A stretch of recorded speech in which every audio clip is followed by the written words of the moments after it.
আর এখন আমরা যেটা বলবো কোয়ালিটেটিভ নেচারের এই ভেরিয়েবলগুলা। ফর এক্সাম্পল কোয়ালিটেটিভ বলতেছি in terms of variable. So অনেক সময় আমাদের কাছে স্টুডেন্টরা আসে যে কোয়ালিটেটিভ বলতে সে বুঝে হচ্ছে আহ, অর্থাৎ কোয়ালিটেটিভ আলাদা মেথড আছে, রিসার্চ মেথড। সো সেই কোয়ালিটেটিভ দ্বারা বোঝা হচ্ছে ইন্ডিপেন্ডেন্ট ভেরিয়েবল, কোয়ালিটেটিভ যেটা পড়ে সেটা, কিন্তু এটা না। কোয়ালিটেটিভ যে রিসার্চ মেথড সেগুলো এক একটা এক এক রকম। যেমন ফোকাস গ্রুপ ডিসকাশন আছে, তারপর হচ্ছে ইনডেপথ ইন্টারভিউ আছে, তারপর হচ্ছে আরো কিছু মেথড আছে, কি ইনফরমেন্ট ইন্টারভিউ, কেআইআই, তারপর হচ্ছে এথনোগ্রাফি। সো অনেকগুলো মেথড আছে, ওগুলো হচ্ছে ডিফারেন্ট। সো মেথডোলজি হচ্ছে qualitative quantitative in terms of, মানে কোয়ান্টিটেটিভ মেথড বলতে আমরা যেটা বুঝবো যে আমরা এখানে কোনো কোয়ালিটেটিভ কিছু থাকবে না, আমাদের যত অ্যানালাইসিস সব কোয়ান্টিটেটিভ।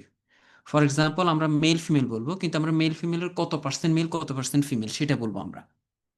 তারপর হচ্ছে ভেরিয়েবল, যখন কোয়ালিটেটিভ বলবো তার মানে হচ্ছে আমরা কিছু তোমার ক্যারেক্টারিস্টিক্স আছে, যে ক্যারেক্টারিস্টিক্স গুলোকে আমরা নিউমেরিক্যালি ডিফাইন করতে পারবো না, সেগুলোকে আমরা বলি হচ্ছে কোয়ালিটেটিভ নেচার। ফর এক্সাম্পল আমরা বলতে পারি জেন্ডার, সো আমরা লোকেশন, আমরা বলতে পারি হচ্ছে ডিভিশন, এগুলো হচ্ছে কোয়ালিটেটিভ নেচারের মধ্যে চলে আসে। এরপর হচ্ছে আমরা যদি বলি রেস, হোয়াইট নাকি নন হোয়াইট, তারপর হচ্ছে তার for example educational background. So educational background বলতে হচ্ছে অর্থাৎ সে কি সায়েন্স নাকি আর্টস নাকি কমার্স।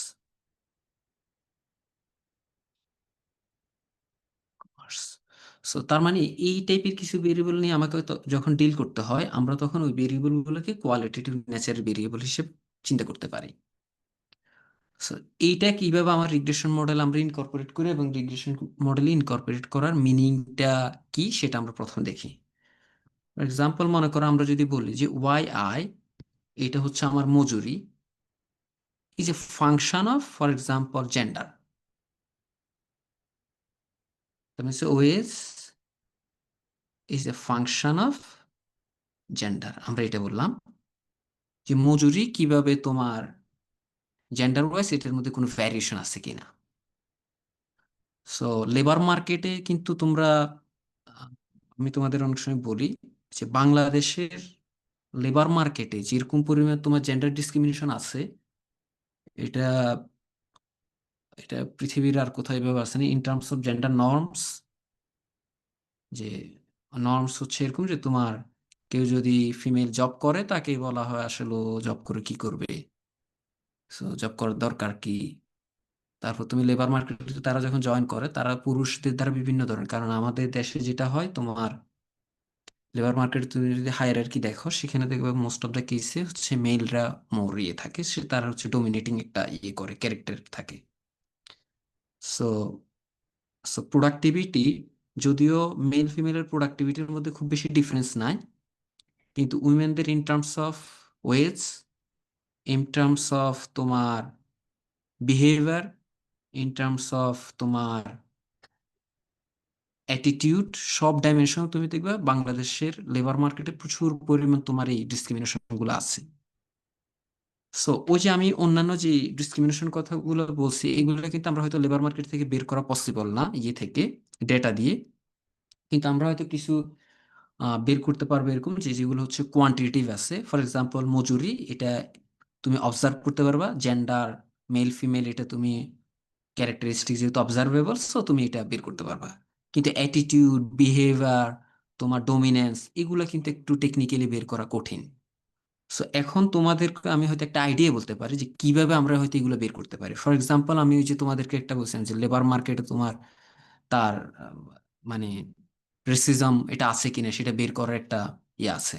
এর বাইরে তুমি যদি এখন অনেকগুলা তুমি দেখবা, তোমরা হয়তো যারা ভবিষ্যতে হায়ার এডুকেশন বা অন্যান্য কিছু চিন্তা মানে ইয়ে করতে, এখন কিন্তু অনেক ল্যাব বেসড, তারপর হচ্ছে তোমার এক্সপেরিমেন্টাল বেসড অনেক ধরনের ইয়া বের করে।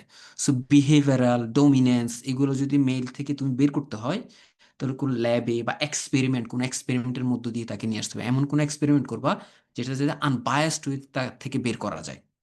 সো এইগুলো কিন্তু তোমরা অনেক অসাধারণ, এখন অনেক কাজ আছে। সো তোমরা চাইলে কিন্তু এগুলা তোমার এই গুগল স্কলার থেকে অন্যান্য জায়গা থেকে এই ধরনের, সো যারা একটু হায়ার এডুকেশন করার ইচ্ছা আছে ইয়ে আছে, সো এখন এক্সপেরিমেন্টাল ভিত্তিতে এখন ইকোনমিক্স যাওয়া ইয়ে যাওয়া এগুলা এখন বাড়ছে অনেক। সো এগুলো তোমরা হয়তো দেখতে পারো। ঠিক আছে। সো আমরা যে জাস্ট যেটা ভিজিবল করতে পারি সেটা এই আলোচনাটা করলাম এই জন্য যে econometrics it's not itself is a fully mathematical. এটা তোমার যে লজিক্যাল ফরমেশন, যে তুমি থিওরি, তোমার সামনে তোমার বিভিন্ন ইয়ে আছে, ইনফরমেশন আছে, সেটা সেখান থেকে তুমি কিভাবে ফর্মুলেট করার চেষ্টা করতেছো। So formulate theoretical building block করে তারপর তুমি ডেটা নিয়ে এসে সেটা চেক করা। সো ওটার জন্য তোমাকে ওই লিঙ্কগুলো দরকার, যে তুমি কি পরিমাণ তোমার এই তুমি ফিল্ড বুঝতেছো, ফিল্ড রিসার্চটা অ্যাকচুয়াল হোয়াট ইজ হ্যাপেনিং এটা বুঝতে পারবে, তত বেশি তুমি দেখবা মোট ডেটাটা কাজ করলে তুমি তত বেশি ভালো লাগবে। So, এখন আসো যে আমরা এইটাকে কিভাবে করতে পারি। So, আমরা যদি এইভাবে বলি যে y i equals to beta one plus beta two d plus u i. So এখন দেখো আমরা এখানে কিন্তু এক্স রাখি নাই, ডি এক্স একটা রাখছি। সো এই ডি হচ্ছে আমার ডামি ভেরিয়েবল। সো আমি বলতেছি ডি, এটা মনে করো ডি টু ধরো। So d two equals to one if, তোমার হোয়াটসঅ্যাপ এখানে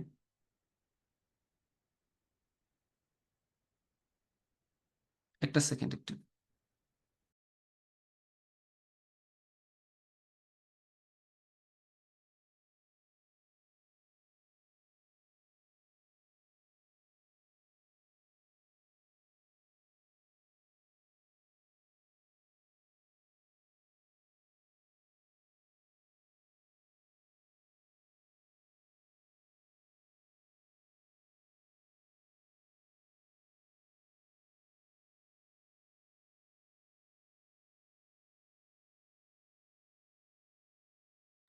ওকে, শোনা যাচ্ছে এখন আমাকে?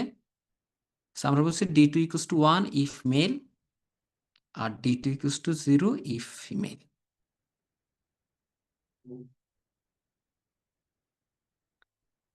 তার মানে আমরা জেন্ডার একটা ভেরিয়েবল এখানে নিয়ে আসলাম ডি টু, এটাকে এখন আমরা ডিফাইন করতেছি কিভাবে দিয়ে, এটা একটা নিউমেরিক ডিফাইন করতে, যেহেতু আমাকে স্ট্যাটাতে যখন কাজ করতে হবে তখন আমি এটাকে মেল ফিমেল রাখতে পারবো, কিন্তু আমার এটার ভিতরে ইন্টারনালি জিরো ওয়ান এই টাইপের কিছু অর্থাৎ ম্যাথমেটিক্যালি এটাকে ডোনেশন করতে হবে, যাতে করে আমি ওই যে রিগ্রেশন রান করা যায়, না হয় তুমি রান করতে পারবে না। সো তার মানে এখন আমরা ধরলাম হচ্ছে এটা। এখন ধরো আমরা আমরা তো expected value of Y I given. Sir, এখানে আপনি ওয়ান এবং জিরো ধরলেন, স্যার এখানে কি আমরা ওয়ান এবং টু ধরতে পারতাম না? মানে এটা কি সবসময় ডেফিনেট যে কোনো দুইটা ভ্যালু ধরতে হবে, মানে অন্য কোনো ভ্যালু ধরা যায় না? না না, ডামি ডামি তোমাকে ট্রিট করতে হলে আমরা এই এই দুইটার বাইরে ধরতে পারবো না। আহ, বুঝতে পেরেছো? So, তুমি এটাকে ডামি করা মানে হচ্ছে একটা ওয়ান একটা জিরো এইভাবে থাকতে হবে। ঠিক আছে। ওয়ান টু ধরতে পারবা, ধরলে পরবর্তী যখন তুমি ওই রিগ্রেশন রান করতে হয় তখন তুমি বলে দিতে হয় যে এখানে এটা ডামি, তখন তুমি একটা সিস্টেম আছে, আমি পরে বলবো এটা কিভাবে করা যায়, কিন্তু সবসময় এটা এটা হোল্ড করবে জিরো ওয়ান। ঠিক আছে। কিন্তু এখানে হয়তো ডিফার করতে পারে, তুমি ওয়ান দ্বারা ফিমেল দিলা, জিরো দ্বারা মেল দিলা, এটা হতে পারে। সো আমরা বললাম expected value of Y I given d two equals to zero. এখন আমাকে বলো এটা কি হবে। Expected value of Y given d two equals to যদি জিরো, তার মানে হচ্ছে আমরা এই পাশে expected value of beta one plus beta two d two equals to যেহেতু জিরো প্লাস ইউআই এটা। এখন বেটা ওয়ান কনস্ট্যান্ট, তার মানে হচ্ছে বেটা ওয়ান, এটা জিরো এটার সাথে মাল্টিপ্লাই হয়ে এটা, are expected value of UI সমান জিরো, তার মানে সেটা হচ্ছে বেটা ওয়ান। এখন এখন বলো বেটা ওয়ান আসলে কি। So same. Y equals to যদি ওয়েজ হয়, ওয়াই যদি ওয়েজ হয়, আসলে বেটা ওয়ান আমার কি।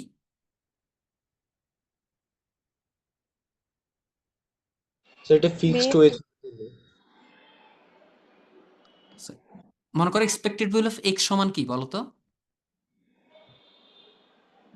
X bar. এক্স বার মানে কি এক্স এর মিন, তাই না? এক্স এর মিন তো। জি তাহলে স্যার। এখন বলো তো expected value of Y given d two equals to zero, তাহলে ডি টু জিরো মানে কি? স্যার তাহলে মিন ওয়েজ। মিন ওয়েজ কার? স্যার এটা সবার। কি সবার? ফিমেলের। মিলে। ও হ্যাঁ হ্যাঁ, ফিমেলের ফিমেলের। ওয়েজ। কারণ d two equals to zero মানে হচ্ছে তুমি ফিমেলদের কথা বলতেছো। এই যে দেখো জিরো কাদের দিছি? ফিমেল। ফিমেল। তার মানে হচ্ছে this is the mean wage of female, হচ্ছে মিন ওয়েজ অফ ফিমেল। এখন দেখো expected value of Y I given d two equals to one, এটা সমান কি বলতো? সো আমরা যদি এই ফাংশনে d two equals to one বসাই, তাহলে expected value of beta one plus beta two into one plus UI, তার মানে beta one plus beta two. Clear? That means this is the mean wage of male. ঠিক আছে? তাহলে mean wage of mail এবং মিন wage of female. এখন বলো, যদি labour মার্কেটে ডিসক্রিমিনেশন থাকে, বেটা টু এর মান কি হবে বলো তো?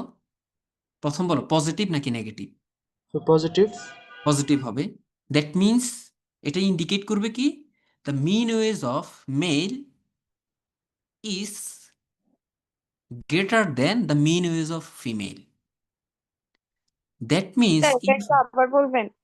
ওকে, এটা তো প্রথম বুঝতে পারছো তাই না? এই অংশটা বুঝতে পারছো? জি স্যার, ওই যে পজিটিভ যে অংশটুকু বললেন ওটা একটু আবার হ্যাঁ। বলবেন।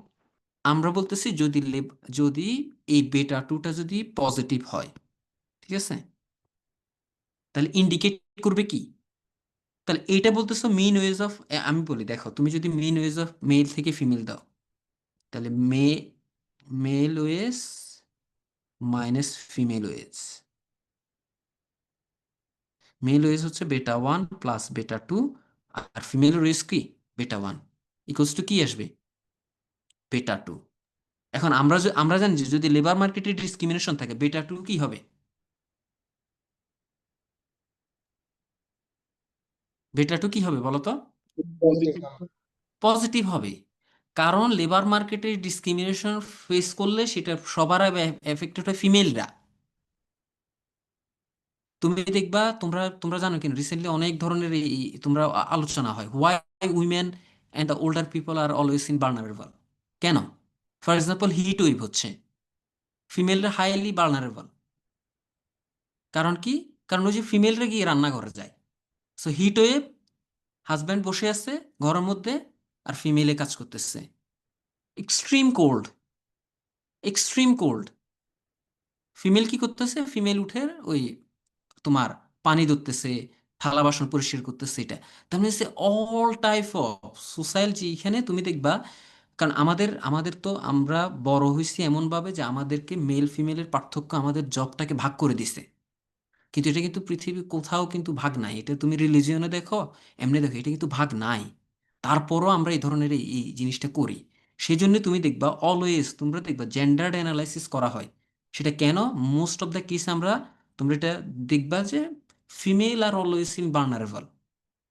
তুমি দেখবা তুমি মানে মেল সোসাইটি কিভাবে দেখা, তুমি দেখবা একটা রেপের ঘটনা ঘটছে, তুমি সেখানে তুমি দেখো ওই মানে তুমি মানুষ যে ইন্ট্রিনসিক তার এই যে জেন্ডার ডিসক্রিমিনেশন বিহেভিয়ার কিভাবে ফিমেলদেরকে টার্গেটেড করে, তুমি দেখবা ওই ফেসবুকের বা কোনো ইউটিউবের কমেন্ট বক্সে গিয়ে দেখবা most of the female, most of the male ফিমেলকে রেসপন্সিবল করতেছে। তার মানে হচ্ছে এই যে ইনহেরেন্ট আমাদের মধ্যে যে ডিসক্রিমিনেটরি আছে সেটা কিন্তু তোমাকে বের করে আনতে হবে। এখন তুমি দেখো এখন কিন্তু রিসেন্টলি অনেকে এরকম কাজ করতেছে, তুমি ফেসবুকের কমেন্ট বক্সের ডেটা নিয়ে তুমি ওখান থেকে অ্যালগোরিদম বের করে তুমি সেখান থেকে ডিসক্রিমিনেশন কিভাবে করে, যে লেবার আমার ইয়াতে তোমার সোশ্যাল ডিসক্রিমিনেশনগুলো এখন অনেকে বের করে এগুলা। কারণ এখন বিগ ডেটা নিয়ে অনেক কাজ করা যায়, আর চলে আসছে, পাইথন চলে আসছে, এগুলা সো আমি কিন্তু তোমাদের এই জিনিসগুলো একটু বলার চেষ্টা করি সবসময়, যে তুমি আউট অফ দ্য বক্স চিন্তা করতে হবে তোমাদের এখন। এখন আর আর এই যে এরকম ডেটা কালেক্ট করে অনেক সময় এরকমও কাজ করে না। তোমার ফেসবুকের বিভিন্ন কমেন্টস, ইউটিউবের কমেন্টস থেকে ওখান থেকে অ্যালগোরিদম দিয়ে টান দিয়ে নিয়ে গিয়ে ওখানে কোটি কোটি ডেটা একসাথে ফেলে একসাথে তোমার ইয়া করা হয়। ফর এক্সাম্পল মনে করো ফেসবুকে বিভিন্ন তুমি কোন একটা রিসেন্ট 10টা রেপ নিয়ে কাজ করতেছো, ওই 10টা রেপের যদি তোমার এরকম হয় যে তুমি ফেসবুক আছে, ইনস্টাগ্রাম আছে, ইউটিউব আছে, অন্যান্য টিকটক আছে, সেখান থেকে গিয়ে ওই 10টা কেস নিয়ে তুমি তার কমেন্ট বক্স থেকে টেনে এনে এগুলাকে তুমি এখন সাজাও। সাজাই গিয়ে দেখো যে তোমার বিহেভিয়ারটা কেমন, যে হিউম্যান। তুমি দেখবা ওই রেপের সাথে ওই মহিলার কোনোভাবে লিঙ্ক নাই, কিন্তু তারপরও ওকে রেসপন্সিবল করা হচ্ছে। কিন্তু এটা কিন্তু আবার সোসাইটির জন্য খুবই ইম্পর্টেন্ট, যে সোসাইটি যদি তোমার ওই ন্যারেটিভটা বিল্ড করে, তাহলে ওই ন্যারেটিভ কিন্তু জেনারেশন টু জেনারেশন পাস করে থাকে। ঠিক আছে? সো এখন আসো যে, সরি আমি একটু আউট অফ বক্স বলতেছি, কিন্তু এটা হচ্ছে তোমাদের জন্য খুবই ইম্পর্টেন্ট আর কি এই এই বয়সে। কারণ এই বয়সে তোমরা অনেক এআই টেআই ইউজ করে অনেক কিছু করতে পারো। So, আমি যেটা বলতেছি, বেটা টু যদি আমরা লেবার মার্কেটের ডিসক্রিমিনেশনটা দেখি, তাহলে সেটা হচ্ছে এই বেটা টুটা। এটা পজিটিভ হয় মোস্ট অফ দ্য কেসে, যে মেল ওয়েস। তাহলে এই পজিটিভের মিনিংটা কি? আমি কিন্তু বলছি মিন মেল ওয়েস। মিন ফিমেলদের একজনের বেশি থাকতে পারে, কিন্তু মিন বলতেছে একই ধরনের তোমার একাডেমিক ব্যাকগ্রাউন্ড, একই ধরনের তার তোমার প্রোডাক্টিভিটি, তারপরেও তুমি দেখবে the male wages is significantly higher than the female wages. Most of the কেসে তুমি দেখবে প্রাইভেট সেক্টর এবং হচ্ছে ইনফর্মাল ইকোনমিতে।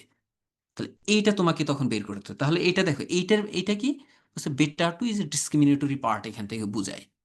এখন এইটাকে আমরা কিভাবে স্যার দেখার চেষ্টা আমরা করি? তো ওই যে মিন ওয়েজ অফ মেলে তো বিটা 1 প্লাস বিটা 2 দুইটাই লিখছি মানে থেকে। ওটা তো লিখছি, ওটা তো রিগ্রেশনের জন্য লিখছি। কোনটা? মিন ওয়েজ অফ ফিমেল তো বিটা 1, সরি মেল তো হচ্ছে বিটা 1 প্লাস বিটা 2 এটাই হয়েছে, কিন্তু ডিসক্রিমিনেশন লেখার সময় শুধু বিটা 2 দিয়ে হিসাব করব। কারণ কি? কারণ এই বেটা ওয়ান কার কাছেও আছে, মেলের কাছে আছে, ফিমেলের কাছেও আছে, তাই না? তার মানে এইটা দুইটার কাছে সমান। তাহলে পার্থক্য মেল আর ফিমেলের মধ্যে পার্থক্য করছে কোনটা?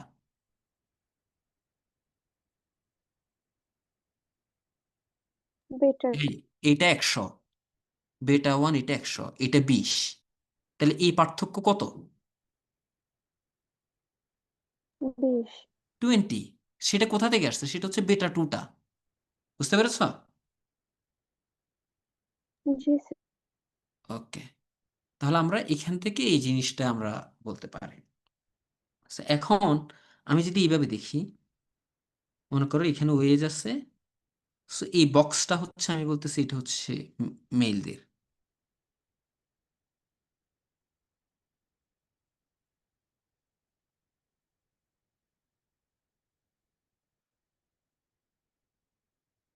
সরি, এটা এইভাবে না, এইভাবে দেখায় না। সো এটা হচ্ছে মেলদের, আর একটা হচ্ছে এইভাবে বলি এটা হচ্ছে female.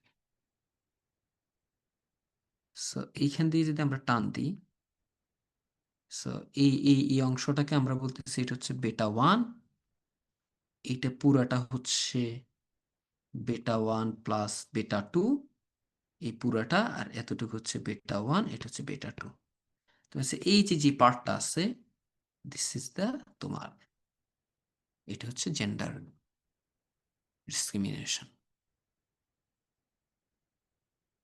In terms of wage. So labour মার্কেটে এই gender discrimination in terms of wage এটা আমরা দেখতে পাচ্ছি। সো এবং এটা কি শুধুমাত্র দুটা দুটা হতে পারে? সো দুইটার একাধিক হতে পারে। ফর এক্সাম্পল এরকম, যে আমরা যদি এইভাবে চিন্তা করি যে জেন্ডার না, এখানে মনে করো অন্য অন্য অন্য একটা ভেরিয়েবল। ফর এক্সাম্পল আমরা যদি বলি যে ওয়েজ, এটা ইজ এ ফাংশন অফ তোমার অকুপেশন টাইপ। অকুপেশনের মধ্যে আমার আছে ফর এক্সাম্পল অকুপেশনের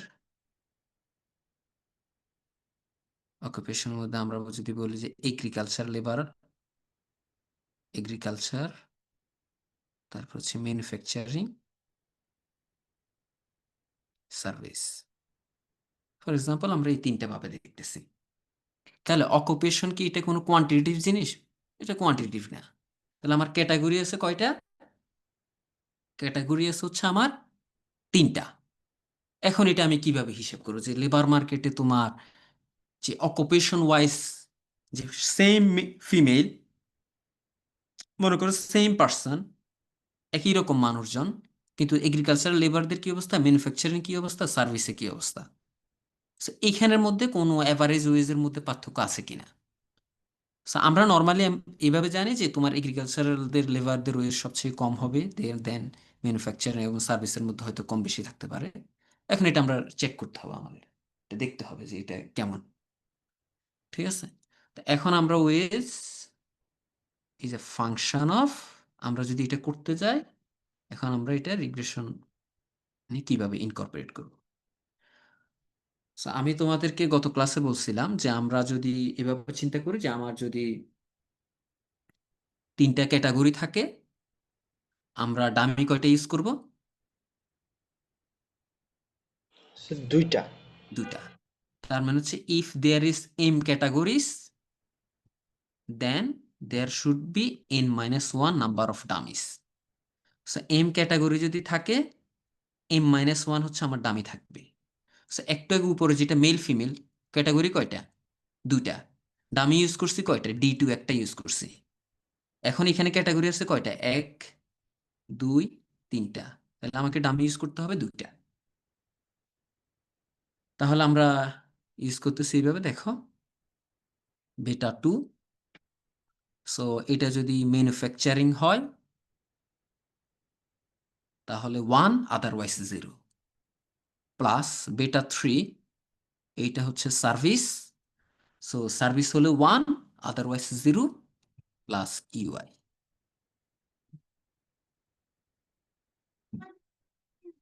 ঠিক আছে, এখানে এগ্রিকালচারটা আনলাম না কেন আমাদের রিগ্রেশন মডেলে? রিগ্রেশন মডেলে কেন আনলাম না? তাহলে দেখো একটু আগে আমি কি বলছিলাম, if there is M number of categories we should use m-1 number of dummies. তাহলে আমার এগ্রিকালচার তাহলে কোথায় চলে গেছে বলো তো? ওই -1। না, m-1 তো ডামি। একটা, তার মানে হচ্ছে যেটাকে আমরা ধরি সেটা হচ্ছে বেস ক্যাটাগরি, তাহলে এটা হচ্ছে ভিত্তি। এই যে আমরা একটু আগে বললাম না যে ফিমেলদের তুলনায় মেলদের ইনকাম বেশি, তাহলে হ্যাঁ। এই যে কম্পারিজন করতেছি, কম্পারিজন আমরা যখন করি দুইটার সাথে করতে হয় না আমাকে? জি স্যার। So, আমি সেজন্য আমাকে যখন কম্পারিজন করতে হয় দুইটার সাথে করতে হলে, তার মানে একটা হচ্ছে আমার বেস ক্যাটাগরি, আর একটা হচ্ছে আমার এখানে তোমার এক্সপ্লেনেটরি ভেরিয়েবল হিসেবে থাকে। স্যার ওইখানে কি এগ্রিকালচারটাকে তাহলে বেস ক্যাটাগরি হিসেবে ধরা হয়েছে? এগ্রিকালচার হচ্ছে আমার বেস ক্যাটাগরি। আর ঠিক স্যার আছে, আগের যে রিগ্রেশনটা করলাম মেল ফিমেল, এখানে ফিমেলটা বেস ক্যাটাগরি ছিল তাহলে? ওখানে female base category. Okay sir. এটাকে বেস ক্যাটাগরি বেঞ্চমার্ক বলে, এটা কি তোমার রেফারেন্স ক্যাটাগরি বলে। সো বিভিন্ন আছে। So, আমি মাঝখানে একটা জায়গায় পড়াবো যে কেন তোমার আমরা m-1 ইউজ করি, কেন আমাদের এখানে ডামি ভেরিয়েবল ট্র্যাপ না হয় পড়তে হয়।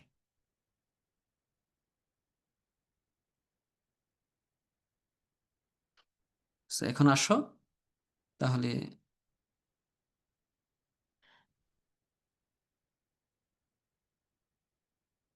দাঁড়া আমি কি কমেন্ট দিচ্ছে, মানে স্যার দুইটা হইল মেল ফিমেল উইজ গেট বেটা 2। হ্যাঁ হ্যাঁ, বেটা 2 মেল ফিমেল উইজ গেট। ওকে, সো আমরা এখানে দেখতে পাচ্ছি, তাহলে আমরা এখানে এখন লিখতে হবে যে m equals to 1 if manufacturing 0 otherwise। So only manufacturing হলে সেই 1 হবে, আদারওয়াইজ 0। এরপরে s equals to 1 if service 0 otherwise. তাহলে দেখো আমরা ম্যানুফ্যাকচারিংকে নিয়ে আসছি, সার্ভিসকেও নিয়ে আসছি, তাহলে বাকি যেটা থাকবে সেটা কার জন্য? সেটা হচ্ছে তোমার এগ্রিকালচার। এগ্রিকালচারের জন্য। So, এখন আমরা যদি বলি এইভাবে, expected value of W given sir এখানে আদারওয়াইজটা কি এগ্রিকালচার হয়ে যাচ্ছে?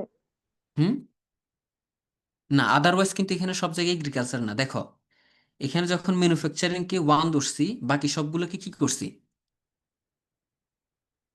জিরো। যখন সার্ভিস ধরছি তখন বাকি সবগুলোকে কি? জিরো। তার মানে হচ্ছে আমার এখানে তিনটা ক্যাটাগরি আছে, 1 2 3। একে আমি একভাবে নিয়ে আসলাম, একে আর একভাবে নিয়ে আসলাম, তাহলে 3 নাম্বারটা হচ্ছে আমার এটার সাথে এইটা তুলনা করব, এটার সাথে এটা তুলনা করব। সো এটা একটু পরে বুঝবো, জাস্ট এইভাবে দেখো যে ম্যানুফ্যাকচারিং হলো one, otherwise zero.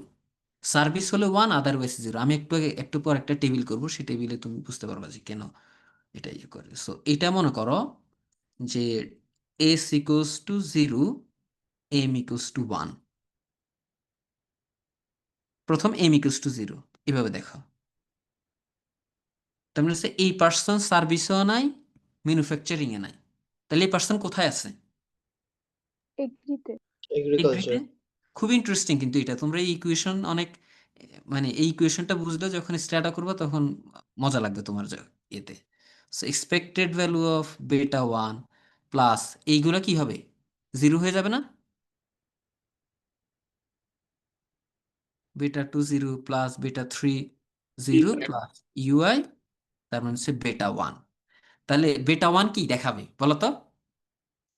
Sir mean wage in agriculture sector. Mean mean wage of the labour working in agriculture sector. তার মানে হচ্ছে যে সকল লেবার এগ্রিকালচার সেক্টরে কাজ করে তাদেরটা বেটা ওয়ান।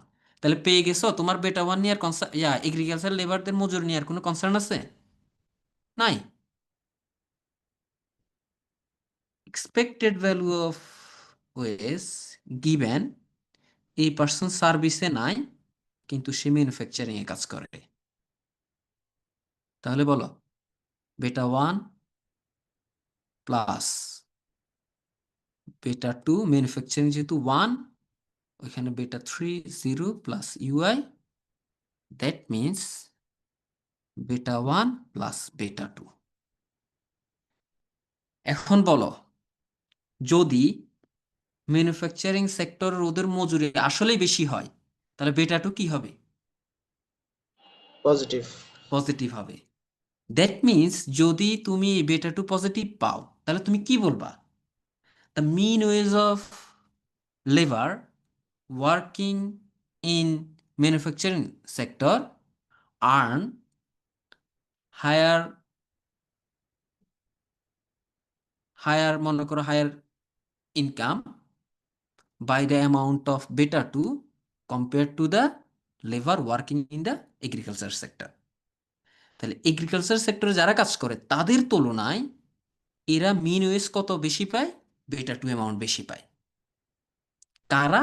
যারা ম্যানুফ্যাকচারিং কাজ করে। তাহলে তুমি দেখো আগেরটার সাথে এটা খুবই ক্লোজলি রিলেটেড, জাস্ট ওইটা পড়েছে ডিসক্রিমিনেশন আর এটা বলতে হচ্ছে জাস্ট দুইটা লেবার মার্কেটের মধ্যে পার্থক্য কোথায়। Okay good. এখন expected value of W given S equals to one, M equals to zero, এটা কি পাবো? আমি আর ইকুয়েশনটা করলাম না, বেটা ওয়ান প্লাস বেটা থ্রি। এখন বলো বেটা থ্রি যদি পজিটিভ হয় এবং সিগনিফিক্যান্ট হয় তাহলে তুমি কি বলবা?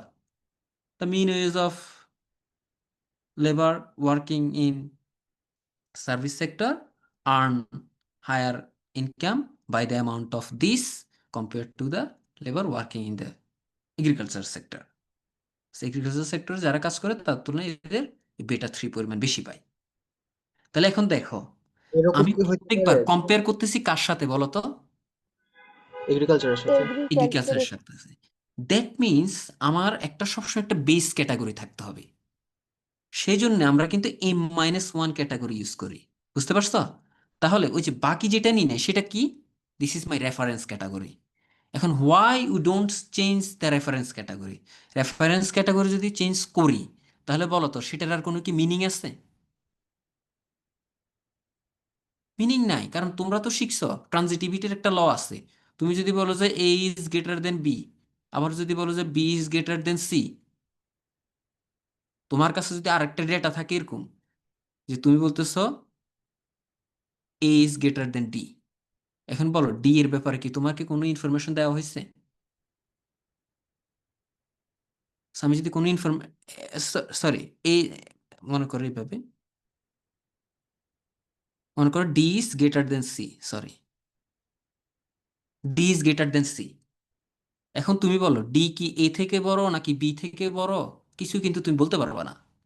তার মানে হচ্ছে তোমাকে ওই ট্রানজিটিভিটির যে সিস্টেম, যা আমরা সবসময় কম্পেয়ার করতে হলে আমাকে একটা বেঞ্চমার্ক সবসময় এটা মেনটেন করতে হবে। সো এইটা হচ্ছে এইটার জন্য এখানে প্রয়োজন হবে। So, আমরা এটা এখন বলো আমরা কি স্যার আরেকটা এটা ইকুয়েশন একটু করতে আবার পারি এরকম? বলবেন? স্যার আচ্ছা, এটার কনসেপ্টটা একটু আবার বলবেন? জাস্ট এতটুকু চিন্তা করো যে আমার এখানে আমি বের করে নিয়ে আসছি, বের করে এখানে আমরা সবসময় কম্পেয়ার করতেছি কার সাথে বলো তো? স্যার এগ্রিকালচার সেক্টরের সাথে। এগ্রিকালচার সেক্টরের সাথে। কারণ এখানে এই যে এই ভ্যালুটা ডিফারেন্ট ক্রিয়েট করছে কিসের জন্য বলো তো? এই বেটা ওয়ান সব জায়গায় সমান, এই যে দেখো এই বেটা ওয়ান এই তিনটে জায়গায় সমান, তাহলে এই বেটা ওয়ানের তুলনায় এই বেটা টু বেশি। তার মানে হচ্ছে ম্যানুফ্যাকচারিং ওরা বেশি পাচ্ছে। কত অ্যামাউন্ট বেশি পাচ্ছে? এখন এইখানে আছে বেটা ওয়ান, তার মানে হচ্ছে তোমাকে কম্পেয়ার করতে হবে কার সাথে? এগ্রিকালচারের সাথে। এগ্রিকালচারের সাথে। সো দ্যাট মিনস এইটা হচ্ছে তোমার বেঞ্চমার্ক। এখন আসো এইখানে যখন কম্পেয়ার করবা ঠিক একই রকম বেটা ওয়ান, তার মানে এটা হচ্ছে তোমার বেঞ্চমার্ক। সো সবসময় আমার বেস ক্যাটাগরি অবস্থা। এখন বলো এইটা কি আমরা করব?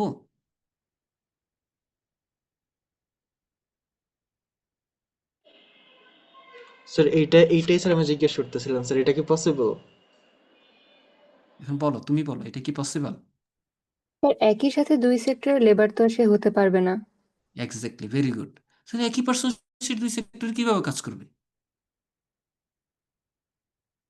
কিন্তু এটা যদি এমন হতো, এটা যদি দুইটা ডিফারেন্ট ডামি হতো, মনে করো একটা হচ্ছে তোমার একটা ডামি হচ্ছে মেল ফিমেলের জেন্ডার ডামি, আর একটা হলো সে হোয়াইট নাকি নন হোয়াইট। এখন বলো তখন কি হতো?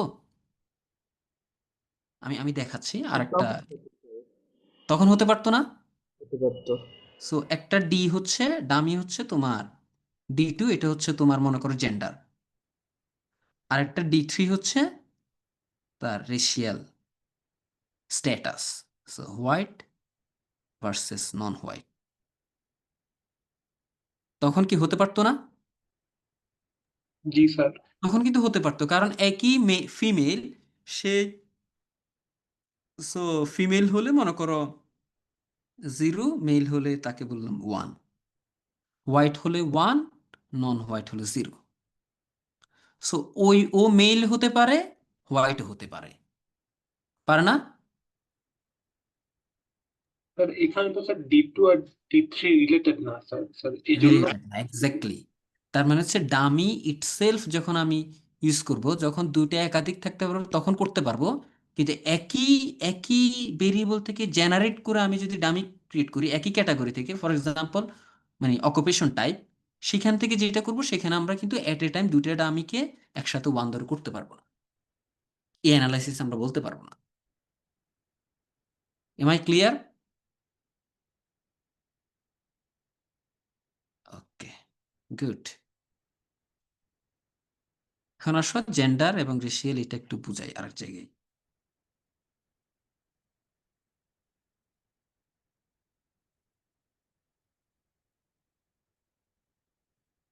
So yi equals to beta 1 plus beta 2 d2 plus beta 3 d3 plus ui.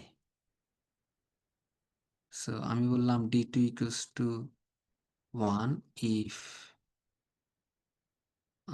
1 একটু আগে কাকে ধরছিলাম? মেলকে না? Male 0 otherwise d3 equals to 1 if white 0 otherwise. ঠিক আছে? সো এখন যদি আমরা এইভাবে বলি expected value of Y I given d2 equals to 0 d3 equals to 0, তার মানে হচ্ছে আমরা কাদের কথা বলতেছি বলো তো?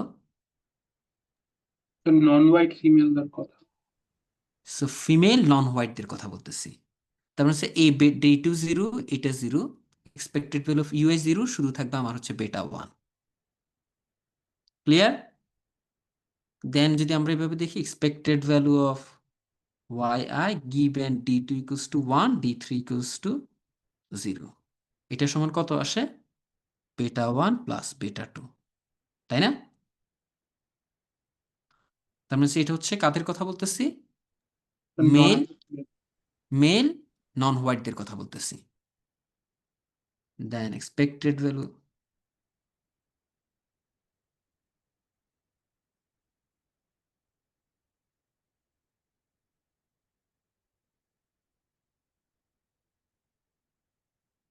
expected value of yi given d2 equals to 0 d3 equals to 1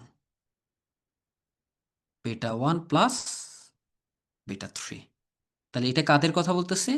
white female. White ফিমেলদের কথা বলতেছি। দেন স্যার এটা একটু আবার বলবেন প্রথম থেকে, এই যে বিটা ওয়ান যেটুকু বের করছি এটা থেকে, যেটাতে D2 0 D3 0 ধরছি এটা থেকে। এই যে এখানে d2 আর d3 যদি 0 হয় এই টার্ম কি হবে? 0 হবে না? জি এই দুটো টার্ম কি হবে? 0 হয়ে যাবে। দেন এক্সপেকটেশন নিলে এটা কনস্ট্যান্ট ইটসেলফ, এটা থেকে যাবে। Are expected value of you সমান কি? স্যার এখানে এটা কি মেল ধরছি বিটা ওয়ান কে? এই যে দেখো কোনটা বিটা ওয়ান কে কি এখানে মেল বিটা ধরছি? ওয়ান না, বিটা ওয়ানের দুইটাই এট এ টাইম দুইটা কাজ করছে। সে কি বলতেছে? সে হচ্ছে নন হোয়াইট, এই যে নন white female, female non white হলে কি? এখন কিন্তু এট এ টাইম বেটা ওয়ান দুইটা কাজ করতেছে, যে ফিমেল নন হোয়াইট,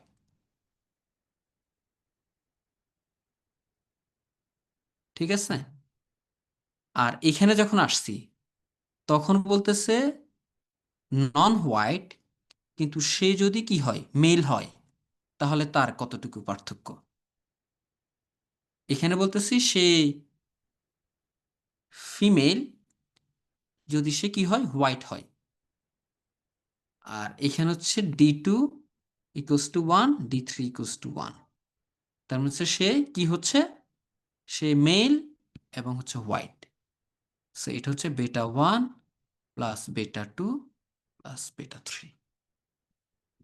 এখন তোমার দেখা লাগবে হচ্ছে বেটা 2 সিগনিফিক্যান্ট নাকি ইনসিগনিফিক্যান্ট, বেটা 3 সিগনিফিক্যান্ট নাকি ইনসিগনিফিক্যান্ট।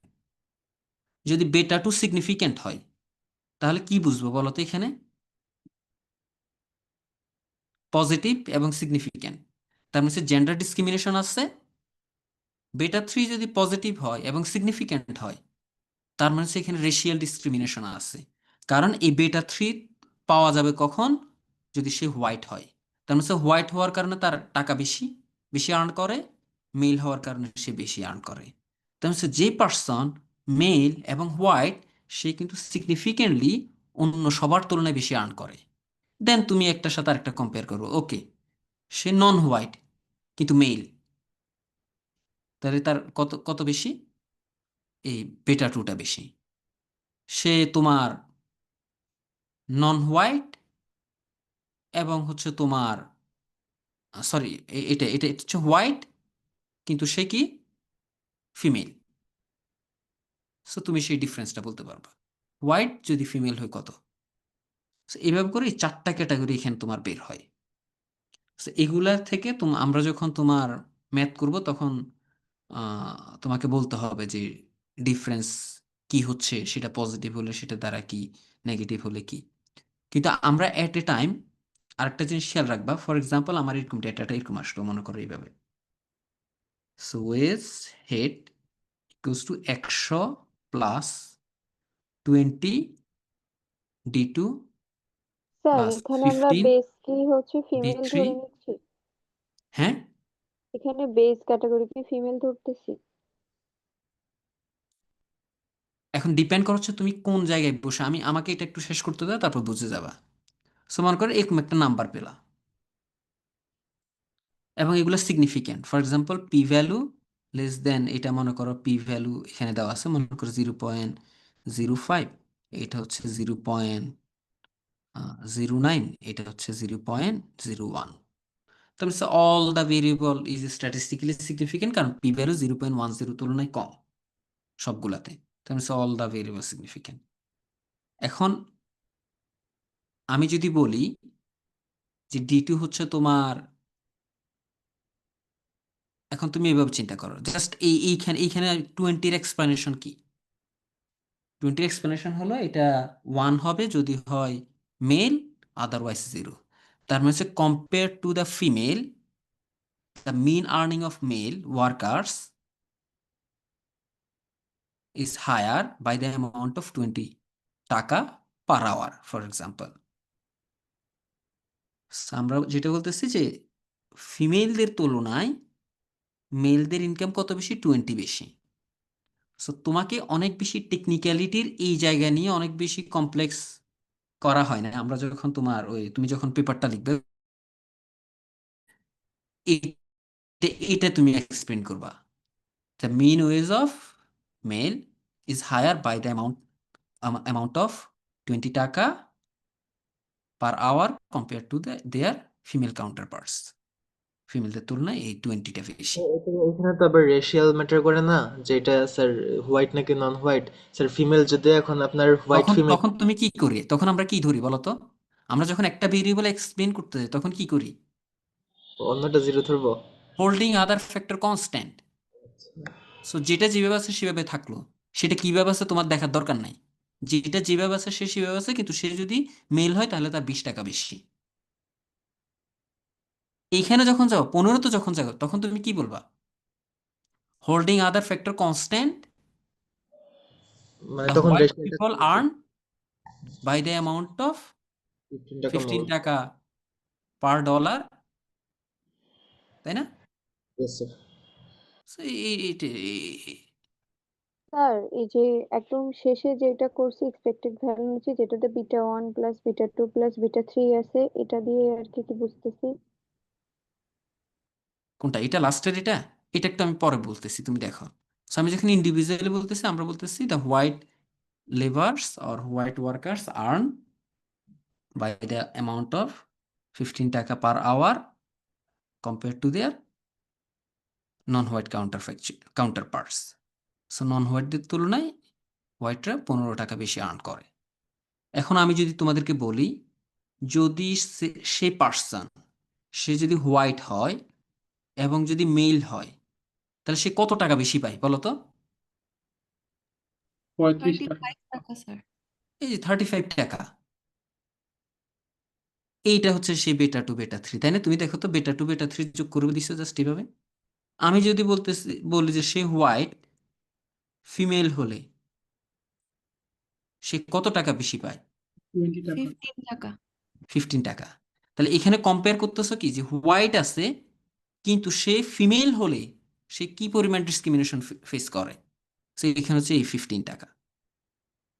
তুমি যদি বলো যে না, নন হোয়াইট বাট সে যদি হয় মেল, সো এটা হচ্ছে কত? 20।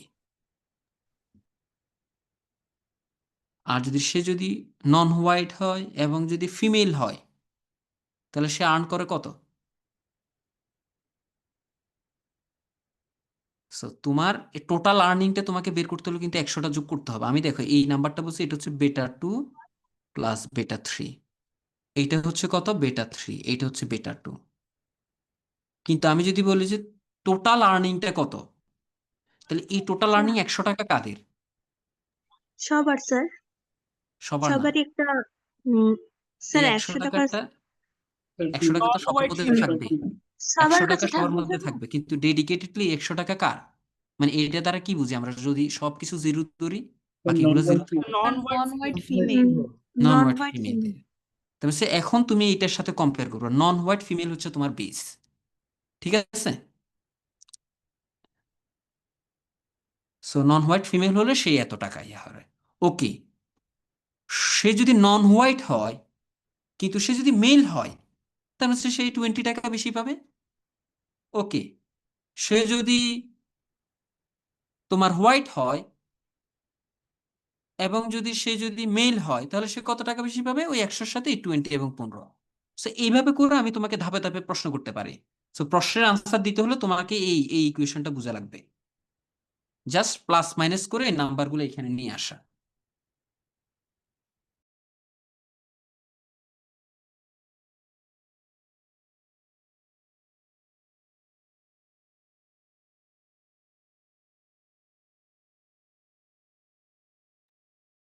বুঝতে পেরেছ?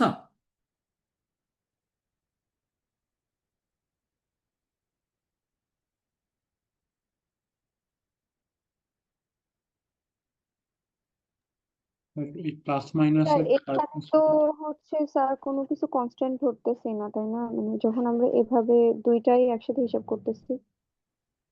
হ্যাঁ, যখন আমরা সবগুলোকে একসাথে ধরতেছি তখন কিন্তু অন্যভাবে ইয়া চিন্তা করতেছি। কিন্তু আমরা যদি এইভাবে চিন্তা করি, ফর এক্সাম্পল আমি যে এই যে মডেলটার এক্সপ্লেনেশন যেটা দিচ্ছি, আমাদের সবসময় যখন পেপার করতে হয় তখন কিন্তু আমরা শুধু এই লাইনটাকে বলি যে মেলদের তুলনায় ফিমেলরা 20 টাকা বেশি পায়, সরি, ফিমেলদের তুলনায় মেলরা 20 টাকা বেশি আর্ন করে পার আওয়ারে, হোল্ডিং আদার ফ্যাক্টর কনস্ট্যান্ট। এটা যদি ধরে যখন 15টাকে এক্সপ্লেন করি তখন আমি বলি হচ্ছে তোমার নন হোয়াইটদের তুলনায় হোয়াইটরা 15 টাকা বেশি আর্ন করে। সো মোস্ট অফ দ্য কেসে তোমাকে কিন্তু এই জিনিসটা নিয়ে ডিল করতে হয়, কিন্তু আমি একটু কমপ্লেক্স করে বোঝাচ্ছি এই জন্যে যাতে করে তোমার কাছে পুরো জিনিসটা আয়ত্তে থাকে যে এইখানে আসলে ডিফারেন্সগুলো দ্বারা কি বোঝাচ্ছি, এটার পিছনে ব্যাকগ্রাউন্ডটা কি। এই যে আমি বলছি মেলদের তুলনায় ফিমেলরা বেশি আর্ন করতেছে, হোল্ডিং আদার ফ্যাক্টর কনস্ট্যান্ট, তখন তুমি এই যে কম বেশি সেটা এখান থেকে তুমি বোঝার চেষ্টা করতে হবে। স্যার এখানে তো হচ্ছে বেস ক্যাটাগরি, খালি যখন আমরা শুধু বিটা টু আর বিটা থ্রি নিব তখন থাকবে, আর যখন একসাথে দুইটা হিসাব করব মানে নিচের গুলার মতো তখন তো আর বেস ক্যাটাগরি ভ্যারি না করবে, না, তাই না তখন স্যার? তুমি বেস ধরার দরকার না, তখন তুমি বলবো হচ্ছে আমি তখন বলবো যে মিন আর্নিং অফ হোয়াইট এবং মেল হলে তার কত। তখন তো তুমি আর ওই ইয়া করবা না, কম্পারিজন করবো না।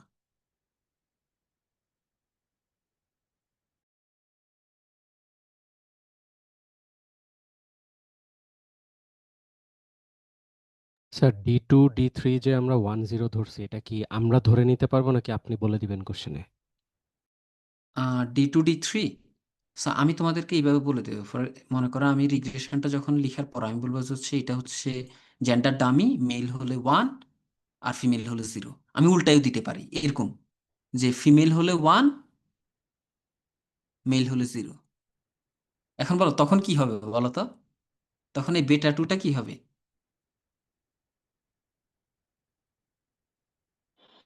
স্যার আবার কোশ্চেনটা একটু করবেন? আমি বলতেছি আমি তো এখানে মেল 1 ফিমেল 0 ধরে করছি, যদি আমি উল্টাই দিই প্রশ্নে ফিমেল হলে 1 মেল হলে 0, তখন বেটা টু এর সাইনটা কি সেম থাকবে নাকি পাল্টে যাবে? নেগেটিভ হয়ে যাবে। নেগেটিভ হয়ে যাবে, by the amount of this amount অনুযায়ী নেগেটিভ হয়ে যাবে। তুমি দেখো, জাস্ট এইভাবে চিন্তা করো, মনে করো ওএস, এইভাবে দেখো 100 প্লাস মনে করো 20, এটা হচ্ছে মেল। এখন বলো মেলদের মিন ওয়েজ কত? 120 স্যার। 120। ফিমেলদের 100। 100। এখন যদি আমি উল্টাটা বলি, ওএস এইখানে এই নাম্বারটা আমি রাখি নাই, এইখানে এই সাইনটা আমি এখনো দিই নাই, এখানে যদি আমি ফিমেল দিই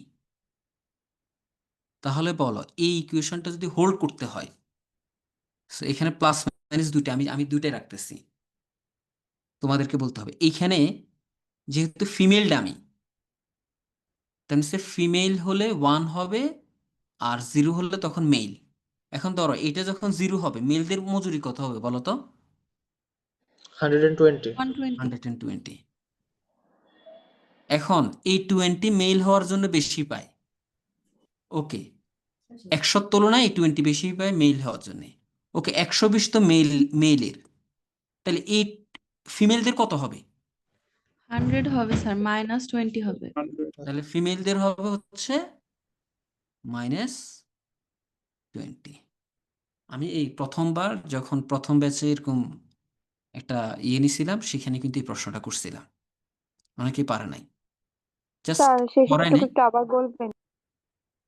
আচ্ছা, আমরা দেখতেছি হচ্ছে আমি এটা মেল ডামি, সো এটা মেল হলে এই ডামিটা 1 হবে যদি সে মেল হয়। তাহলে আমি যদি এক্সপেক্টেড ভ্যালু অফ ওয়েজ নিই, মেলদের মজুরি দিলে সেটা কত হবে? 120, তাই না? ফিমেলদের হলে কত? 100। এখন আমি বলতেছি আমি ডামির ডিটাকে চেঞ্জ করে দিলাম। ডিটা হচ্ছে ফিমেল হলে 1, ফিমেল হলে 1, আর মেল হলে 0। এখন এই টার্মটা যদি 0 হয়, তার মানে হচ্ছে এটা নাই। তাহলে এটা না থাকলে এই মানটা, এই মজুরিটা কার? মেলদের। এখন মেলদের মজুরি তুমি একটু আগে উপরে বের করছো কত? 120। তাহলে তোমাকে এখানে 120 বসাইতে হবে। ওকে, ফিমেলের তার মানে 1, তার মানে হচ্ছে এই ডামি কাজ করবে কাদের জন্য? ফিমেলদের জন্য। সো তার মানে হচ্ছে ফিমেলদের ইনকামটা কত কম? 20 কম। তার মানে 100 থেকে এই 20টা মাইনাস হয়ে যাবে।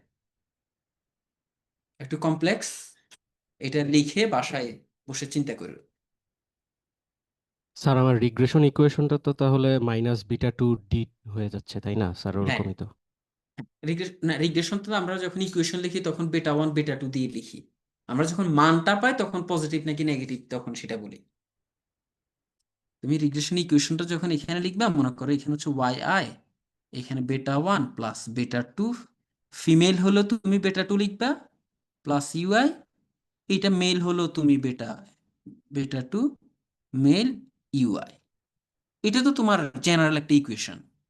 তুমি যখন রিগ্রেশন রেজাল্ট বের করার পর তখন β2 পজিটিভ নাকি নেগেটিভ সেটা দেখতে হবে। ঠিক আছে? এই জন্য তুমি দেখো আমি কিন্তু কখনো কোনো ওই যে প্লাস ছাড়া মাইনাস কখনো এখনো দিচ্ছি কোনোদিন? এখানে সবসময় প্লাস দিয়ে লিখি, অর্থাৎ ইকুয়েশনটা যখন লিখবো তখন প্লাস দিয়ে লিখবো, কিন্তু আমার যখন অ্যাকচুয়াল রিগ্রেশন রান করবো তখন মানটা পজিটিভ এবং নেগেটিভ যে কোনোটা হতে পারে। ওকে, এখন আসো দ্য ডামি ভেরিয়েবল ট্র্যাপ।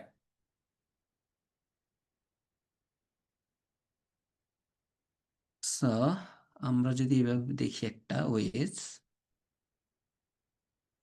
কারো 100, কারো 120, কারো 140, কারো 160, কারো 110, এভাবে করে যদি আমরা লিখি, কারো 80, এরকম। সো এই পাশে আমার জেন্ডার আছে। সো জেন্ডার মনে করো এটা মেল, এটা ফিমেল, এটা মেল, এটা মেল,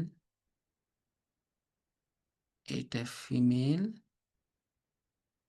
এটা ফিমেল। ঠিক আছে? এখন আমরা বললাম যে আমরা এই জেন্ডার ভেরিয়েবলে এখানে দেখো মেল ফিমেল দুটাই আছে। সো এইটাকে এখন আমরা কিন্তু ডামি করে নাই, এটা হচ্ছে আমার জাস্ট ডেটাটা এইভাবে আছে। এখন আমি এখানে যদি ডামি করতে হয়, সো আমি d2 equals to 1 if male, 0 otherwise, অন্য অন্য জায়গায় 0। এখন বলো মেল যদি 1 হয় তাহলে এই এর করেসপন্ডিং এখানে মান কত বসবে? 1। ফিমেলের এখানে কত বসবে? 0। Male 1, male 1, female 0, female 0। হয়েছে? ডামিটা হয়ে গেছে। ওকে, এখন আমি যদি আরেকটা ডামি এখানে অ্যাড করে দিই, আমার কিন্তু এতটুকু তো শেষ, কারণ আমার এখানে দুটো ক্যাটাগরি, আমি একটা ডামি ক্রিয়েট করছি। এখন যদি আমি d3 আর একটা ডামি ক্রিয়েট করি, এটা হচ্ছে equals to 1 if female, female হলো 1, অন্য অন্য জায়গায় হচ্ছে 0। তাহলে এটা হচ্ছে 0 1 0 1, সরি 0 0 1 1। এখন আসা কেন আমি ডামি ভেরিয়েবল ট্র্যাপে পড়ব?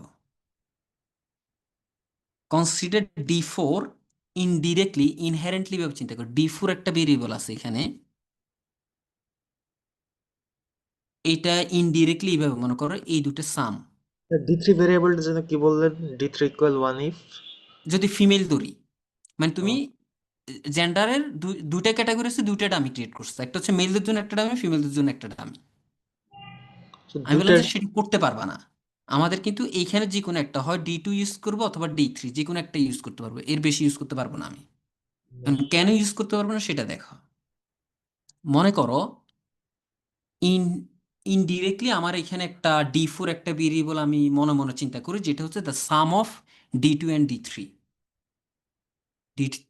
D2 এবং D3 সাম করে ইনডিরেক্টলি আমি একটা ভেরিয়েবল তৈরি করতেছি। এখন D2 প্লাস D3 যদি আমরা যোগ করি সবগুলোর মান কত হবে? 1 স্যার।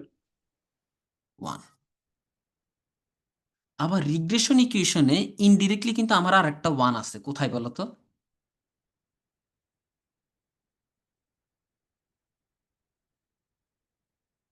বিটা অনে কোথায় সেটা বলো তো? বিটা অনে বিটা 1 কিভাবে? তো ওই যে বেস ক্যাটাগরি নিছিলাম ওটার জন্য। না, ওটার জন্য না।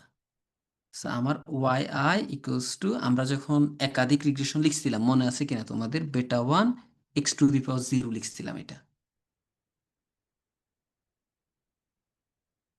প্লাস বেটা 2, এটা এটা আলাদা একটা রিগ্রেশন, আমি এখানে লিখতেছি x2i প্লাস বেটা 3 x3i প্লাস ইউআই। এখন x⁴ সমান কত? 1।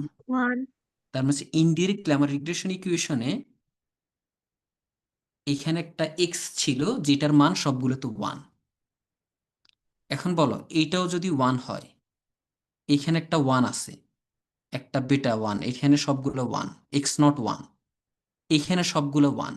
এখন বলো এইটার এই বেটা 1 এর x0 এর সাথে এই D4 এর কোরিলেশনের মান কত হবে বলো তো? স্যার কোশ্চেনটা একটু আবার আচ্ছা, কোশ্চেনটা হলো তোমার এখানে x0 যেটা আছে সেটা সবগুলোর মান 1, ঠিক আছে? আরেকটা ভেরিয়েবল আমি D4 স্যার যেটা মনে আগের মনে, ইকুয়েশনটা একটু দেখাবেন, সেটা আপনি একটু আগে এক্স নোটেরটা করলেন। এই যে দেখো এটা x0, এই ইকুয়েশনটা এখানে তো সবগুলো x রেখে জাস্ট আমরা সবসময় এটা মনে রাখবা, প্রথম যে বেটা 1 সেটা সেখানে একটা x আছে, সেটার উপর পাওয়ার 1, তার মানে এখানে সবগুলোর মান হচ্ছে 1, ঠিক আছে? এখন বলো x0, এটা আমরা লিখি না যেহেতু সবগুলোর মান 1, সেটা আমরা লিখি না। x0 এর মান 1, D4 তুমি চিন্তা করতেছো এইভাবে, এটা রিগ্রেশন ইকুয়েশনে ডিরেক্টলি না কিন্তু ইনডিরেক্টলি আছে ইন টার্মস অফ সাম, যে এটা এটা যোগ করলে 1, এটা এটা যোগ করলে 1, এটা এটা যোগ করলে 1, এটা এটা যোগ করলে 1, এটা 1, এটা 1, ওকে 1 সব এখানে D4 সবগুলো 1, x0 যেটা সবগুলো 1। এখন বলো D4 এবং x0 এর কোরিলেশনের মান কত হবে? স্যার একদম 1। 1। 1 এখন কোনো ভেরিয়েবল যদি কোরিলেশন মান 1 হয় সেটাকে আমরা কি বলি? Perfectly correlated. Perfectly correlated. তার মানে হচ্ছে একদম পারফেক্ট মাল্টিকোলিনিটি এরাইজ করবে। সো পারফেক্ট মাল্টিকোলিনিটি যদি এরাইজ করে, তুমি আসলে রিগ্রেশন ইকুয়েশনের এই এই জিনিসটা কোনোদিনই বের করতে পারবে না। এই যে এই কোফিসিয়েন্ট গুলো কোনোদিনও বের হবে না, এগুলো দেখবা তোমার কিছুই নাই এখানের মধ্যে। বুঝতে পারছি? স্যার এটা স্যার আরেকবার বলছেন। ওকে, কেন পারবো না স্যার? ওকে, কেন পারবা না সেটার জন্য আমি স্যার আহ, এটা কি ওই যে আমরা ওই যে প্রপার্টিস পড়ছিলাম ওটাতে যেটা ছিল ওইটার কি শেষেরটা এটা?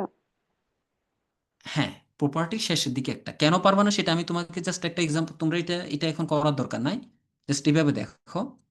মনে করো রিগ্রেশন ইকুয়েশন যদি আমার এক্স যদি একাধিক থাকে, মনে করো বেটা 2 বেটা 3, সো তখন আমার বেটা 2 হেডের যে ফর্মুলাটা হয় সেটা হচ্ছে মনে করো সামেশন অফ x2i², এখানে কিছু একটা থাকে 1 - r²2 3 into summation of x3i², এরকম কিছু একটা থাকে। এই যে এখানে আর যেটা কোরিলেশন, সো এই আর হচ্ছে কোরিলেশন, সো এটাকে স্কোয়ার করলে তুমি এটা হলো পজিটিভ। সো পারফেক্ট কোরিলেশন হলে কত বলো তো? পারফেক্ট কোরিলেশন মানে কি আর এর মান এইদার -1 অথবা +1, এবং সেটাকে স্কোয়ার করলে, এটাকে যদি আমি স্কোয়ার করি, এটাকে স্কোয়ার করলে কি হবে বলো তো? 1। 1 হয়ে যাবে, পরে নিচে 1 0 - 1 কি হবে? 0। সো নিচের মানটা 0 চলে আসলে এনিথিং ডিভাইড বাই 0 মানে কি? আনডিফাইন্ড, তুমি এটা আর বের করতে পারবে না। So, এইরকম একটা সিচুয়েশন অ্যারাইজ করে, এটা হচ্ছে তার পরের সেমিস্টার গেলে তুমি বুঝতে পারবে। জাস্ট এতটুকু বুঝে রাখো, এইখানে আর এর একটা হিসাব আছে, কোরিলেশন। সো এই কোরিলেশন যদি 1 হয়, পারফেক্টলি কোরিলেটেড হয়, তাহলে ডিনোমিনেটর মানটা 0 হয়। যে কোনো কোফিশিয়েন্টের আমি যখন এস্টিমেশন করি, ডিনোমিনেটরের মানটা আমার 0 হয়। সো এটা যদি 0 হয়, তাহলে হচ্ছে আমার এটা আমি আর এস্টিমেট করতে পারবো না। So, এরকম একটা সমস্যা অ্যারাইজ করে, এটাকে বলে ডামি ভেরিয়েবল ট্র্যাপ।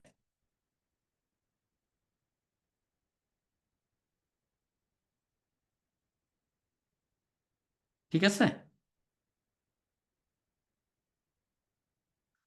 So, আমাদেরকে এই ধরনের ডামি ভেরিয়েবল ট্র্যাপ থেকে বের হতে হলে আমাকে রিগ্রেশন ইকুয়েশন যখন করব, তখন আমাকে M-1 ক্যাটাগরি ইউজ করতে হবে অলওয়েজ।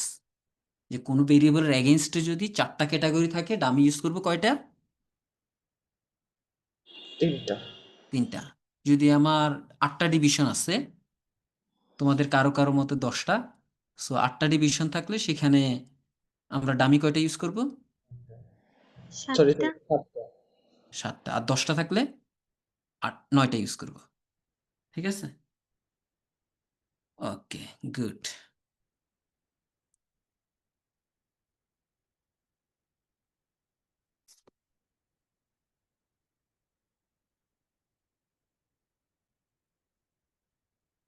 এখন এই ডামি ভেরিয়েবলটা আমরা অন্য জায়গায় ইউজ করতে পারি কিরকম? মনে করো তোমার এখানে সেলস আছে,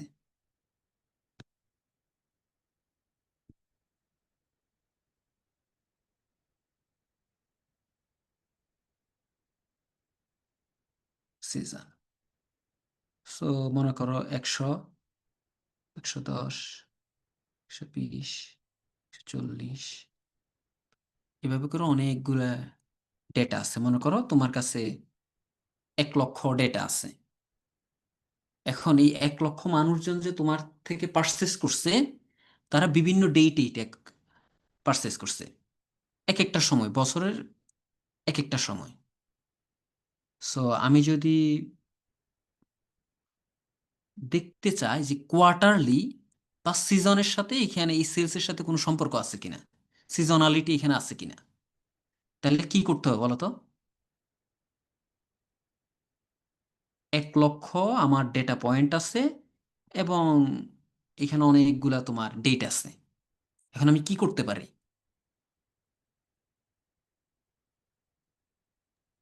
অথবা তুমি 12 মাস আছে, জানুয়ারি থেকে 12 মান্থ আছে, জানুয়ারি টু ডিসেম্বর। এখন আমি কি বের করতে পারি বলো তো? সো আমি কোয়ার্টারলি ডেটা, এখানে কোয়ার্টারলি কোশ্চেনটা কি ছিল? মানে আমরা কি বের করতেছি এখানে?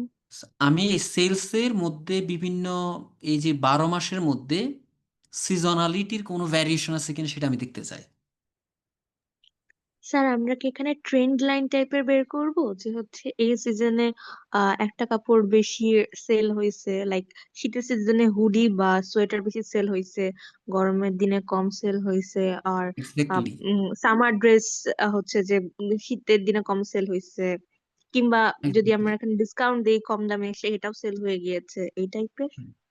এই টাইপের, অর্থাৎ এক্স্যাক্টলি এই টাইপের। মনে করো ওয়ালটন ফ্রিজ বিক্রি করে, সে তার প্রতিদিন বিভিন্ন ফ্রিজ তার ওখানে সেল হয়। এখন সেই পরের বছর বা তার পরের বছর তার গ্রোথ কেমন হবে, সে কোন সিজনের জন্য কতটুকু সাপ্লাই দিবে, কি পরিমাণ বাড়াবে, সেটা যদি দেখতে হয় তাহলে তাকে কি করতে হবে? এই বছরের ডেটা তাকে অ্যানালাইসিস করতে হবে না? জি স্যার। এখন মনে করো সেই তার কাছে এরকম গত 4-5 বছরের ডেটা আছে এবং মান্থলি আছে, জানুয়ারি মাসে কত, ফেব্রুয়ারি মাসে কত, কোনটা কি। এখন সে একটা কাজ করতে পারে, সে 12 মাসের একটা হিসেব করতে পারে, কোন কোন মাসে কি পরিমাণ সেলস কতটুকু কম বেশি সেটা সে দেখতে চায়। তার মানে 12 মাস যদি থাকে, তাহলে আমার 12টা ক্যাটাগরি আছে, তাই না? মান্থ যেহেতু জি 12টা, স্যার। 12টা ক্যাটাগরি, তাহলে আমি ডামি কয়টা ইউজ করবো? 11টা। 11টা। 11টা ইউজ করবো। ওকে, 11টা ইউজ করলে একটু আমরা এখানে বুঝতে আমার কাছে এমনি এর জন্য খুবই ইজি, কিন্তু আমরা একটু আর একটু ইজিলি বুঝতে চাই, কারণ আমরা কোয়ার্টারলি হিসেব করব। তাহলে আমরা কয় ভাগে ভাগ করবো এটাকে? 4 ভাগে ভাগ করব, চারটাকে ভাগ 3 করব। মাসে প্রতিটা কোয়ার্টার। তার মানে হচ্ছে আমরা স্যার জানুয়ারি বছরের 12 মাসকে। হ্যাঁ, সো জানুয়ারি টু মার্চ এটা হচ্ছে আমার একটা কোয়ার্টার, Q1। এপ্রিল থেকে জুন এটা Q2। জুলাই থেকে সেপ্টেম্বর Q3। অক্টোবর থেকে ডিসেম্বর এটা হচ্ছে Q4। তার মানে হচ্ছে 4টা কোয়ার্টার আছে। এখন আমি ডামি কয়টা ইউজ করব? 3টা স্যার। সো 3টা ইউজ করতে হবে আমাকে ডামি। তাহলে এখানে আমি YI এটা হচ্ছে sales, β1 plus β2 D2 plus β3 D3 plus β4 D4 plus UI। তাহলে এখন আমার এখানে বেস ক্যাটাগরি কোনটা? ফর এক্সাম্পল আমি বললাম যে D2 equals to 1 if Q2 0 otherwise. তার মানে হচ্ছে কোয়ার্টার টুতে হলে সেটা। D3 হচ্ছে 1 if Q3 0 otherwise. D4 equals to 1 if Q4 0 otherwise. তাহলে আমাদের বেস ক্যাটাগরি কি কোনটা চলে গেল? বেস ক্যাটাগরি কোনটা বলো তো? Q1। Q1। যেমন হচ্ছে আমার জানুয়ারি থেকে আমি মার্চ পর্যন্ত এটাকে ধরলাম এটা। এখন দেখো কেন এই ডেটাটা তার জন্য খুব ইম্পর্টেন্ট। প্রথম হচ্ছে জানুয়ারি থেকে মার্চ পর্যন্ত এই সিজনটা তোমার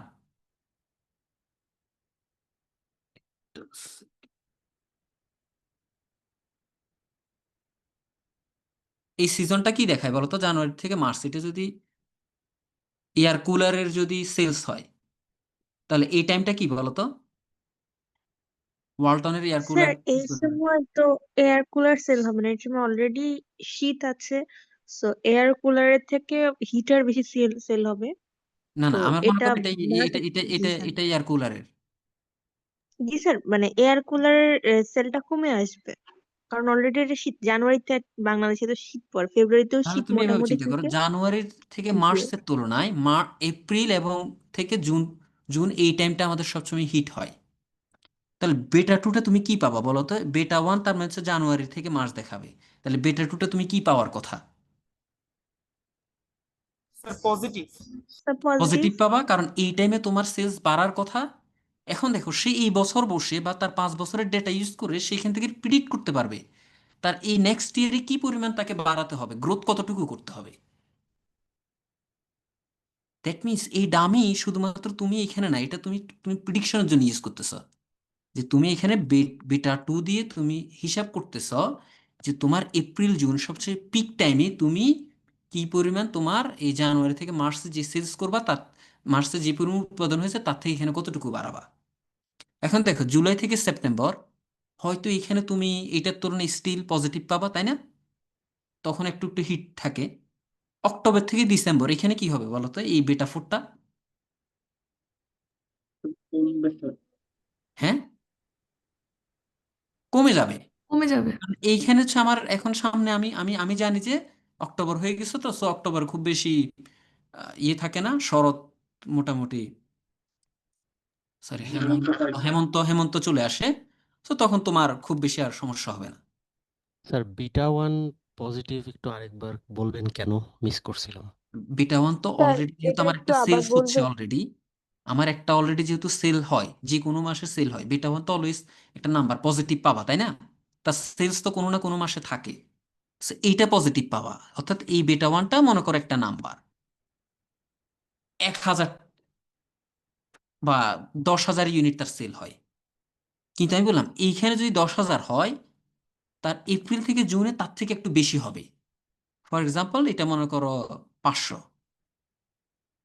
তার মানে হচ্ছে জানুয়ারি থেকে জুনের তুলনায় এপ্রিল থেকে জানুয়ারি থেকে মার্চের তুলনায় এপ্রিল থেকে জুন এই টাইমে তোমার 500 ইউনিট তোমার সেলস বেশি হবে। এরপর আমি বলতাম যে স্টিল বেটা 3-তে হইতে পাবা, এটা মনে করো ফর এক্সাম্পল 200।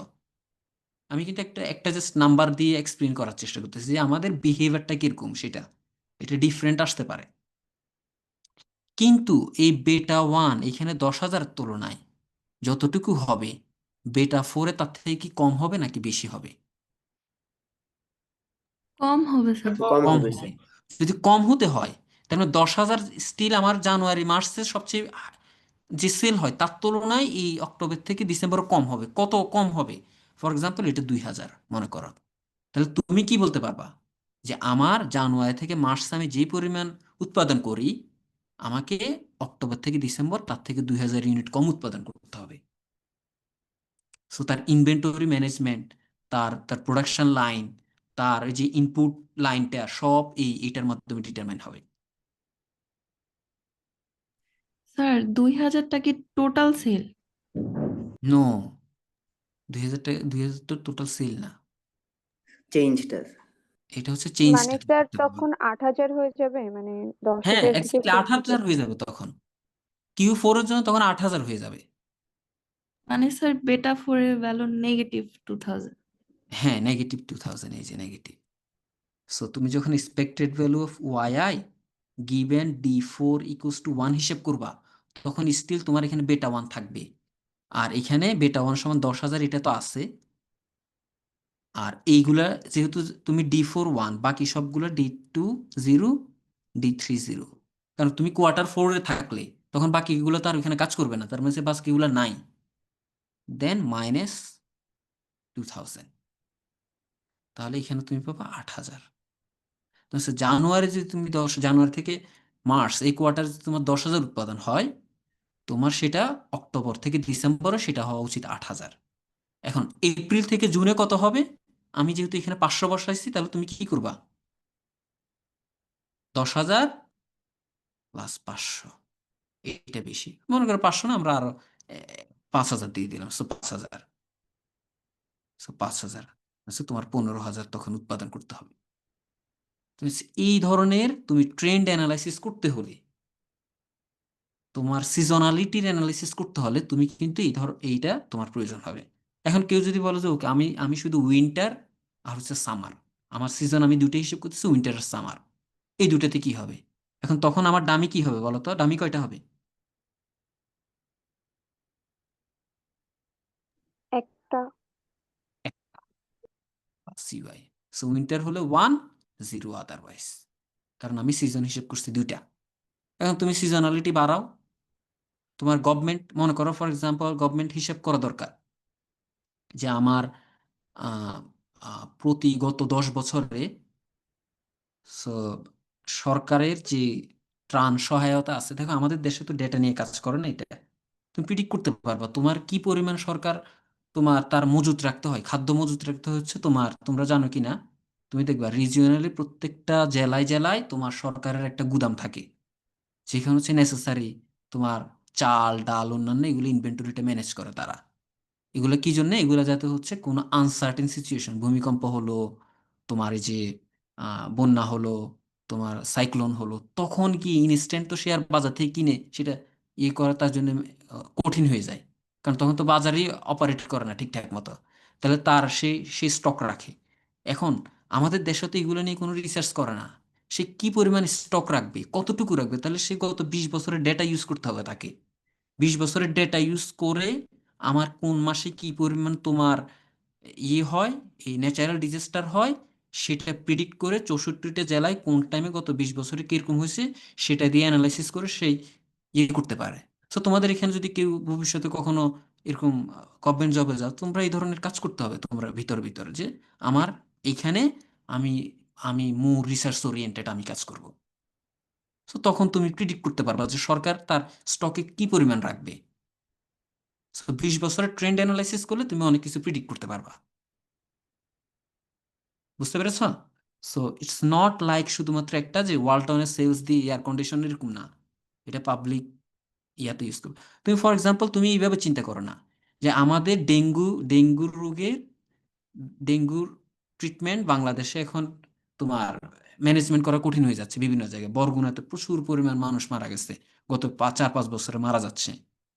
তাহলে সরকার ওই অ্যানালাইসিস করতে হবে যে তাকে কোন কোন রিজিয়নে গত 10 বছর কি পরিমাণ স্প্রেড হয়েছে, সেটাকে সে অ্যানালাইসিস করে ওই ওই জেলায় ডেঙ্গুর জন্য কি পরিমাণ ক্যাপাসিটি তাকে বিল্ড করতে হবে, কি পরিমাণ তার সেখানে তোমার লাইফ সাপোর্ট তোমার যেগুলো আছে ওগুলো ইনস্টল করতে হবে তাকে, কি পরিমাণ তোমার বেড তাকে প্রিপেয়ার করে রাখতে হবে ওই ওই সিজন আসার আগে। সো দেখো তুমি এটা পাবলিক হেলথে ইউজ করতে পারতেছো, তুমি এখানে সরাসরি সরকার পলিসিতে ইউজ করতে পারতেছো, তুমি যদি প্রাইভেট কোম্পানিতে প্রাইভেট কোম্পানির এখানে ইউজ করতে পারতেছো। ক্লিয়ার?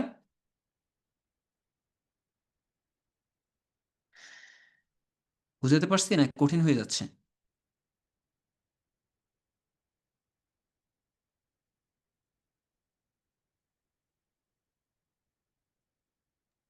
জি স্যার, বুঝছি।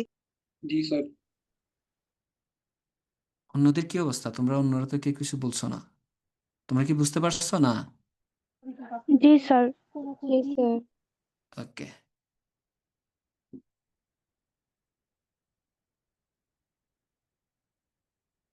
স্যার এর আগে যেটা ছিল মানে যেটাতে আমরা 10,000 সেল ধরে নিছিলাম, বেস যেটা ধরছিলাম হুম মানে ফার্স্ট হুম কোয়ার্টারে, ওটাকে হুম। আমরা এভাবে ধরছি যে মানে ফার্স্টে যে 4টা মাস ছিল বা মানে ফার্স্টে 3টা মাসের কোনো একটা মাসে আমাদের 10,000 হয়েছে, ওইটা আমরা সাম করছি 3টা মাসের টোটাল সেল গুলা এক্স্যাক্টলি, বিটা ওয়ান। এটা হচ্ছে জানুয়ারি থেকে মার্চের তার সেলস কত, এটা হচ্ছে যে সাম অফ এটা। ঠিক আছে? জি স্যার। আর যদি এটা যদি 1 বছর হলে তাহলে তো সাম অফ, আর এটা যদি 1 বছর হলে তাহলে তো তুমি বলো যে ওই বছর জানুয়ারি থেকে মার্চ। এটা যদি তোমার ইয়া হয় তোমার এই 20 বছরের ডেটা এখানে, তার মানে হচ্ছে মিন জানুয়ারি থেকে মার্চে এই গত 20 বছরে তোমার মিন কি পরিমাণ সেল হয়েছে। ঠিক আছে? জি স্যার। ওকে, আজকে আর পড়বা না? শেষ করবো অনেকদিন। স্যার আজকে আর আমার না। মনে হয় স্যার আজকে থাক স্যার। okay, so আমরা আরেকটা ম্যারাথন ক্লাস করতে হবে নেক্সট, মানে এরকম আজকে তো 1.5 ঘন্টা, আর একটু বাড়াবো আস্তে আস্তে সিকুয়েন্সিয়ালি। স্যার আমাদেরকে এখনো অনেক বাকি সিলেবাস। মানে আমি যেহেতু টাইম বাড়ছে সিলেবাস একটু এক্সটেন্ড করব, আর হচ্ছে তোমাদের আমি দেখি কিছু হয়তো উলরিস থেকে কয়েকটা এক্সারসাইজ দেবো। তো আগে আমি দেখি, আমি আজকে একটু দেখছি কিছু কিছু, So আমি একটু কোনটা কোনটা তোমাদের সাথে মিলতেছে কোনটা মিলতেছে না এভাবে করে কিছু এক্সারসাইজ দিতে পারি। স্যার ইন কোর্সের সিলেবাসটা ইনকিউবেট সিলেবাস তাহলে এক্সপান্ড হবে। স্যার লেকচার তো অনেক। প্লিজ স্যার 19 তারিখ স্যার পর্যন্তই থাক স্যার, মানে আগে ডামি ভেরিয়েবল আগে যেটা ছিল। জি স্যার। পড়তে থাকো, বেশি আর পড়লে স্যার একটা সুবিধা হবে করিয়েন তোমার। না স্যার স্যার প্লিজ। আমরা তারপর মানে তো আবার ঠিক আছে টাইমও হবে না এক্সপেন্ড স্যার, না মানে করলে আমরা পড়বো ভালো ঠিক হয়। আছে, বাট ইন কোর্সের দেখো সিলেবাসটা আমি না করাই এক্সটেন্ড ভালো। করতেছি একটা একটা কারণে, সেটা হলো এক্সটেন্ড করলে তোমরা একটা সুবিধা পাবা, কারণ তুমি যখন মনে করো যে ডেটে তুমি দিবা ইন কোর্সের এক্সাম যে টাইমটাতে দিবা, সো তার দেখবা সর্বোচ্চ 7 দিনের মধ্যে বা কিংবা হচ্ছে 8 দিনের মধ্যে তোমাকে ফাইনালে বসতে হচ্ছে। সো তুমি স্যার যদি আমরা একটু তো এক্সটেন্ডেড, ফাইনালের জন্য ওই পার্টটা পড়বো অবশ্যই, কিন্তু স্যার ইন কোর্সের জন্য মানে আলাদা যদি কম পার্ট থাকে, ফাইনালের সমান পার্ট হয়ে গেলে তো স্যার আমাদের জন্য একটু প্রেশার হয়ে যায় বেশি। আচ্ছা ঠিক আছে। সো আপাতত আগে যেটা বলছি সেটা, আর আমি দেখি কন্টিনিউ হতে থাকি, আগে কতটুকু তোমাদের বন্ধ থাকে সেটা আগে দেখি, তার ভিত্তিতে পরে স্যার সিদ্ধান্ত। অলরেডি তো আমাদের সিলেবাস অনেক বড় স্যার। সিলেবাস অনেক ছোট। ওকে, সো আমরা ডামি ভেরিয়েবল আমাদের আর একটা দুইটা দুইটা লেকচার লাগবে, একটু ডিপ বিভিন্ন অ্যানালাইসিস করতে হবে। সো আমরা ডামি ভেরিয়েবল ওইটা অতটুকু করে এরপর হয়তো অন্য কি দেখাতে পারি কিনা দেখি, আমাকে স্টার্টটা করতে হবে আমাদের। So আমি দেখি নেক্সট ক্লাসে যদি ডামিটা শেষ করতে পারি তাহলে আমরা বাকির পরে প্র্যাকটিক্যাল ডেটা নিয়ে কাজ করা শুরু করব। স্যার আমাদের কি অরিজিনালি ডামির পরে আর কোনো টপিক বাকি থাকবে? না, ডামির পরে অ্যাকচুয়ালি আর নাই, তোমাদের সিলেবাসে আমি তো অতটুকুই রাখছি। স্যার ট্র্যাপ শুরুর আগের পেজটা একটু বের করা যাবে, যে ডামিটা শুরু আগের পেজটা। হ্যাঁ স্যার এটার আগের পেজ, হুম এটা স্যার। হুম এখানে কি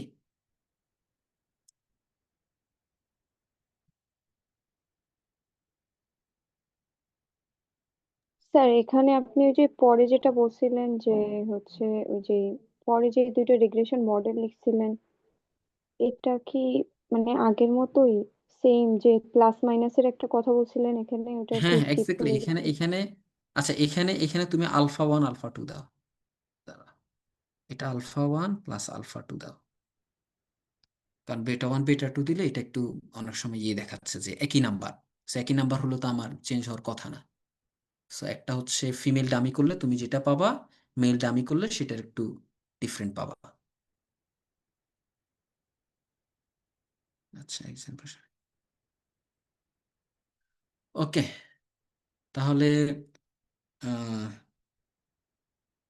যেতে পারো তোমরা। আর সিআর তুমি কয়েক স্ক্রিনশটটা নিয়ে নাও, বাট আমার মনে হয় না যায়, কারণ যেহেতু এখন তোমরা একেবারে অনেকে গ্রামে চলে গেছো, সো অনেকের হয়তো অ্যাটেন্ড করতে সমস্যা হচ্ছে। So আমি হয়তো এটা কনসিডার করবো অ্যাটেন্ডেন্সটা, কিন্তু নিয়ে রাখো।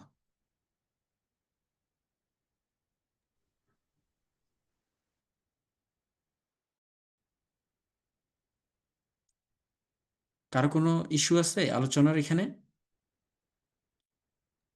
স্যার একটা টেবিল বানানো শুরু করেছিলেন সিজন দিয়ে, হ্যাঁ হ্যাঁ, ওটা কি আর শেষ করবেন? ওখানে তো একবারে আমি বুঝাই দিচ্ছি যে সিজনের সাথে মনে করো তুমি, দাঁড়াও, এটা তো আমি শেষ করছি না, মানে তুমি বুঝতে পারো না তাই না? এটা সো এখানে আমার বিভিন্ন ডেট আছে, মনে করো এটা 1/1/2020, এটা হচ্ছে 1/12/2021, তার মানে সেটা 12, তার মানে সেটা ডিসেম্বরের মধ্যে পড়ছে। এটা হচ্ছে এখানে, পরে তুমি এখানে একটা একটা ডামি ক্রিয়েট করতে হবে, ঠিক আছে? যদি তুমি মান্থ হিসেবে দেখো তখন একটা, আর যদি তুমি যদি বলো যে না আমি কোয়ার্টারলি দেখলে, তখন এখানে ডামি ক্রিয়েট হবে। এটা তোমাকে স্ট্যাটা কোডিং দিয়ে দিয়ে তোমাকে এটা ক্রিয়েট করতে হবে। বুঝাতে পারছি? জি স্যার। স্যার মিডের মার্কসটা একটু তাড়াতাড়ি হ্যাঁ, যদি আমি দিয়ে দেবো, একটু ব্যস্ততার কারণে হচ্ছে না আমার, ঠিক আছে? বাট মার্কস নিয়ে তোমাদের আমি যেটা বলছি, মার্কস নিয়ে খুব বেশি ইয়ে হওয়ার দরকার নাই, তোমরা শিখো। আমি মার্কস সেশনাল যে মার্কসটা, সেটা আমি সবসময় যেটা করি, স্কেলিং যেভাবে করি, এটা নর্মাল ডিস্ট্রিবিউশন করার চেষ্টা, নর্মাল না, রাইট স্কিউট করার চেষ্টা করি। সো ওইটা হবে, ঠিক আছে? স্যার এখানে ওই যাদের যে 18-র নিচে থাকবে, যাদের 18-র নিচে 60%-এর নিচে থাকবে, ওরা ইন কোর্সে খুবই ভালো করার ট্রাই করতে হবে, কারণ ইন কোর্সের এই মার্কসকে আমি এখানে কিছুটা হয়তো কম্পেনসেশন করার চেষ্টা করব, ঠিক আছে? এটা মনে রাখো। আমি কিন্তু আবার বলতেছি, যাদের 18-র নিচে কম আসবে তারা ইন কোর্সটাকে যাতে ভালোভাবে নেই। তোমরা কি অন্য কোর্সের ইয়ে পেয়ে গেছো মিড টার্মের সব মার্কস? জি স্যার, মোটামুটি। এভাবেই তারা পরিবেশে ওকে সবগুলো দেওয়া হয়ে গেছে, এটাই বাকি।